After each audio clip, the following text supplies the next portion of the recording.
अस्सलाम वालेकुम व्यूवर्स, उम्मीद करती हूँ आप लोग ठीक होंगे। आपके साथ आज जायकेदार मज़ेदार सी रेसिपी शेयर करेंगे। क्रीमी मसाला मटन बनाने जा रहे हैं। बहुत ही मज़े का बनेगा। जिस तरह से रेस्टोरेंट में आप लोग खाते हैं सेम वैसे ही इसको घर पर बना सकेंगे। बहुत आसान रेसिपी है, लजीज जायकेदार सा जायका होगा। इसकी ग्रेवी इतनी अच्छी बनेगी, बहुत ही झटपट सी रेसिपी होगी, डिफरेंट सा टेस्ट होगा। आप लोग जब ये ट्राई करेंगे तो आपको ज़रूर अच्छी लगेगी। तो बनाना शुरू कर लेते हैं इसको। आपको वीडियो अच्छी लगे लाइक आपने कर लेना है, चैनल को भी कर लेना है सब्सक्राइब, बेल आइकन को भी प्रेस कर लिया करें ताकि जो आने वाली नई वीडियोस की अपडेट्स हैं वो आपको मिलती रहा करें। इसके लिए प्रेशर कुकर इस्तेमाल कर रहे हैं जिसमें 1/3 कप ऑयल डालेंगे। ऑयल गर्म हो गया, साथ ही इसमें 2 मीडियम साइज़ की प्याज लिए हैं, स्लाइस में उनको काटा है। अब प्याज को फ्राई करेंगे।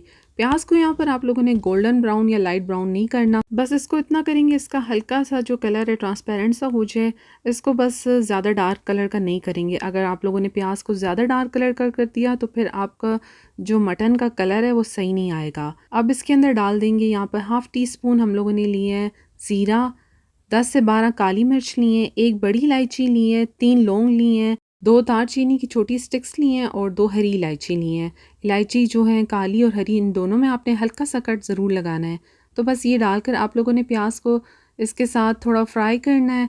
इन सारे मसालों के जो फ्लेवर्स हैं वो ऑयल के अंदर मिक्स हो जाएंगे और ये थोड़े से भुन भी जाएंगे। यहाँ पर अब प्याज को भुनते हुए तकरीबन 2 से 3 मिनट हो गए हैं और देखें थोड़ा सा इसका कलर चेंज हुआ है। यहाँ पर अब इसमें 2 टेबलस्पून लहसुन और अदरक का पेस्ट डालेंगे और ये डालकर आप लोगों ने प्याज के साथ इसको भी थोड़ा फ्राई करना है। लहसुन अदरक का जो कच्चापन है वो ख़त्म हो जाएगा और इसका भी जो फ्लेवर है ऑयल के अंदर मिक्स हो जाएगा। यहाँ पर देखें प्याज का कलर किस तरह से हो गया है। इससे ज़्यादा बस आप लोगों ने डार्क नहीं करना। अब इसके अंदर मटन डाल देंगे। हाफ़ केजी मटन लिया है और अब मटन को आप लोगों ने इसमें फ्राई करना है। अच्छे से भूनें, 3 से 4 मिनट इसको भूनें ताकि इसका जो कलर है वो चेंज हो जाए और इसके अंदर जितना पानी है वो खुश्क हो जाए। मटन को आप लोगों ने जब धो लेना है उसके बाद आप लोगों ने खुश्क करना है ताकि इसका जो पानी है वो निकल जाए। उसके बाद आप लोग इसको भुनें तो बहुत अच्छे से इसकी भुनाई होती है। यहाँ पर ये स्टेप बहुत ज़रूरी है। अगर आप लोग अच्छे से मटन को भूनेंगे तो फिर आपके खाने का जो फ्लेवर है वो बहुत अच्छा आएगा, अच्छा सा जायका आएगा। तो यहाँ पर देखें थोड़ी देर हो गई है और मटन को भूनते हुए इसका जितना भी पानी है वो खुश्क हो गया है और ऑयल आपको देखें सेपरेट होता हुआ नज़र आ रहा है और यहाँ पर देखें इसका कलर भी चेंज हो गया है। तो बस ये स्टेप आप लोगों ने ज़रूर करना है, 2 से 3 मिनट इसको ज़रूर भूनें। मटन को भूनने के बाद अब इसमें डाल देंगे 1 टीस्पून नमक है, वो जाएगा इसके अंदर। आप अपने टेस्ट के हिसाब से भी डाल सकते हैं। साथ ही हाफ़ टी स्पून हल्दी डालेंगे और बस इसको अच्छे से मिक्स कर लेंगे। यहाँ पर आप लोग जब नमक और हल्दी डाल देंगे तो बहुत अच्छा सा जो है गोश्त के अंदर फ्लेवर आएगा। तो बस अच्छे से इसको अब 2 मिनट और पका लेंगे। बस अच्छे से आप इसको मिक्स करें। फ्लेम को मीडियम रखा हुआ है। भुनाई जितने अच्छे से होगी मटन का फ्लेवर उतना ही अच्छा आएगा। तो यहाँ पर देखें मटन जो है काफ़ी अच्छे से भुन चुका है और सुकड़ भी चुका है। देखें वो जिस तरह से उसके अंदर एक्स्ट्रा पानी था वो खुश्क हो गया है। तो बस अब इसमें डाल देंगे इसको गलाने के लिए पानी। पानी यहाँ पर मैं तकरीबन इतना डाल रही हूँ कि मटन इसके अंदर डिप हुए हों। आप लोग जिस तरह का भी गोश्त ले रहे हैं उस हिसाब से आप पानी डालें। तो बस पानी डालकर एक दफ़ा इसको मिक्स करें और यहाँ पर अब मैं इसको कवर कर कर तकरीबन 20 मिनट के लिए रख दूँगी ताकि ये अच्छे से गल जाए।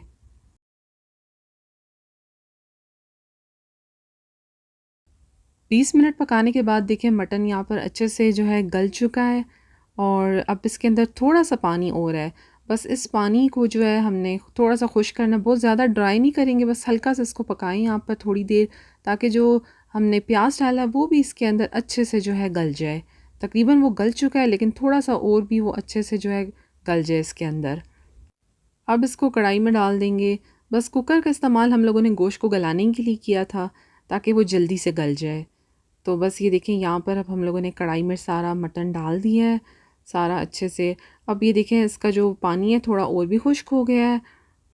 अब इसके अंदर मसाले डालेंगे जिसमें हाफ़ टी स्पून ज़ीरा पाउडर लिया है, साथ ही इसके 1 टीस्पून धनिया पाउडर डाल देंगे। ये डालकर आपने अच्छे से इसको मिक्स कर लेना है। बहुत कम मसालों के साथ आप देखेंगे ये इतना मज़ेदार सा आपका मटन बनेगा। रेस्टोरेंट स्टाइल में जैसे आप लोग लेते हैं सेम वैसे ही इसको आप घर पर बना सकेंगे। क्रीमी मटन कढ़ाई होगी ये। तो बस इसको यहाँ पर थोड़ी देर और पका रहे हैं। अब इसके अंदर दही डालेंगे। 1 कप दही लिया है और दही जब भी आप डालें फ्लेम को बिल्कुल लो कर दें, और दही को आपने अच्छे से पहले फेंट लेना है, उसके बाद इसके अंदर डालें। तो बस दही जब डाल दें उसके थोड़ी देर बाद आप लोग फ्लेम को मीडियम करें और इसको अच्छे से मिक्स करें। यहाँ पर अब इसको इतना पकाएं कि दही का जो पानी है वो खुश्क हो जाए और दही इसके अंदर अच्छे से पक जाए। साथ साथ इसको हिलाते रहें आप लोग। अब इसके अंदर हाफ़ टी स्पून गरम मसाला पाउडर डालेंगे और साथ ही 1 टीस्पून काली मिर्च का पाउडर। काली मिर्च का पाउडर जो है आप लोग थोड़ा मोटा मोटा कूटें और कोशिश करें आप लोग फ्रेश ही डालें इसके अंदर, उससे बहुत अच्छा टेस्ट आएगा कढ़ाई के अंदर। तो बस ये डालकर अच्छे से इसको मिक्स करें। यहाँ पर देखें दही भी अब पक चुका है इसमें तकरीबन, और उसका जितना भी पानी था वो देखें वो आहिस्ता आहिस्ता खुश्क हो रहा है और इसकी एक अच्छी सी ग्रेवी बन जाएगी। तो बस यहाँ पर इसको 5 मिनट तक इसी तरह पकाएं और देखिए थोड़ी देर बाद यहाँ पर अब दही जो है पक चुका है और ग्रेवी देखें कैसे इसकी ज़बरदस्ती बन गई है। ऑयल भी देखें अब इसका अलहदा होना शुरू हो गया है। अब इसके अंदर हरी मिर्च डाल देंगे, जिसमें 2 लाल वाली ली हैं और 2 हरी वाली। हरी मिर्च को भी डालकर आप लोग इसके साथ थोड़ी देर और पकाएं ताकि इनके फ्लेवर्स जो हैं इसके अंदर मिक्स हो जाए। बस आपने बस इसको बहुत पहले नहीं डालना, इसी तरह से बस लास्ट में डालेंगे तो अच्छा फ्लेवर भी आएगा इसके साथ। तो बस यहाँ पर इसको अच्छे से मिक्स करें। अगर आप लोगों के पास लाल वाली नहीं है मिर्च तो आप लोग ग्रीन भी डाल सकते हैं। अब इसके अंदर फ्रेश क्रीम डालेंगे। फ्रेश क्रीम डालने के बाद अब आप इसको अच्छे से मिक्स करें और क्रीम जो है आप लोग बिल्कुल लास्ट में ही डालें, ज़्यादा पहले डालने की ज़रूरत नहीं है, क्योंकि अगर आप लोग क्रीम पहले डाल देते हैं तो फिर वो अपना ऑयल छोड़ देती है।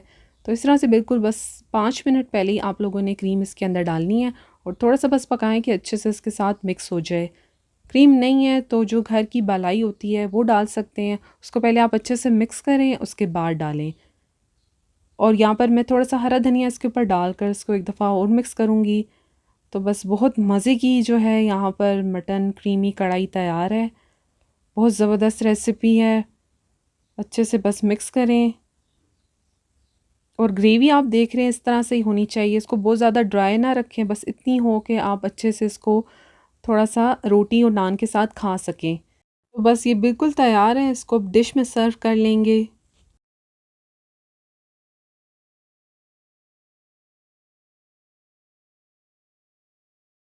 मज़ेदार क्रीमी पेपर मटन तैयार है। बहुत मज़े की रेसिपी है, आपने ज़रूर ट्राई करना है। इतना मज़े का इसका टेस्ट था, आप एक दफ़ा ट्राई करेंगे तो आपको रेसिपी बहुत अच्छी लगेगी। इसको नान चपाती के साथ खाएं, बहुत अच्छा टेस्ट आएगा। रेस्टोरेंट से ज़्यादा अच्छा आप लोग इसको अपने घर में बनाएंगे। ट्राई करें और साथ अपना फ़ीडबैक भी शेयर करें। रेसिपी आपको अच्छी लगी हो तो लाइक शेयर करने के साथ चैनल को भी सब्सक्राइब कर लें। Thank you. अल्लाह हाफ़िज़।